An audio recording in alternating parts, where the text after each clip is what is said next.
When we're trying to teach our kids how to self-regulate their emotions, meaning they become dysregulated. You say no, they can't have something. Every time they hear the word no, they go from 0 to 100. They start to fall apart. A tantrum ensues, maybe a big argument, maybe it's anger. It shows up differently for every child depending on the developmental stage that they're in.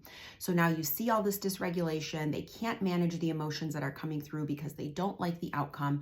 And all we want to do as parents at that point is get them to calm down. It's the number one question that I get over and over. So there are two things that kids absolutely need when we're trying to create an environment that is conducive with this idea of gaining the ability to self-regulate. So if you've watched my other videos, you know that I talk a lot about being regulated first as the parent. So that's key and that's first and foremost.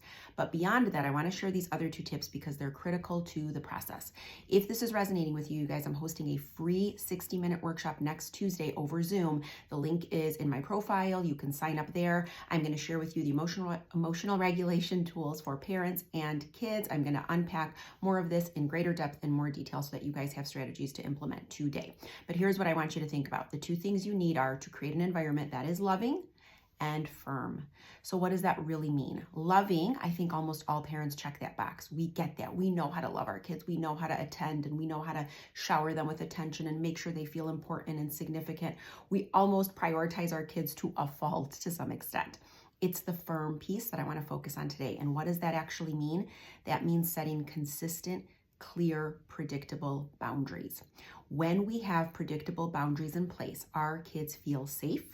And as a result, when they can predict the environment, when they feel a sense of safety and they know what to expect, it is 10 times easier for them to self-regulate. Let's think about it in the context of you, the adult.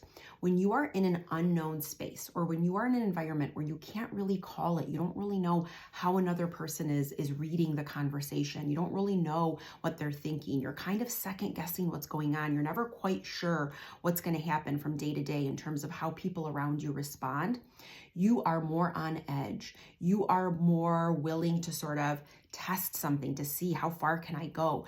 You will become more dysregulated because there is nowhere for you to really anchor. Kids need us to be their anchor. So yes, be loving. Be the parent that they need you to be in all the ways. That's important. And I know you guys are doing an amazing job at that. It's the other side of it. Set clear boundaries.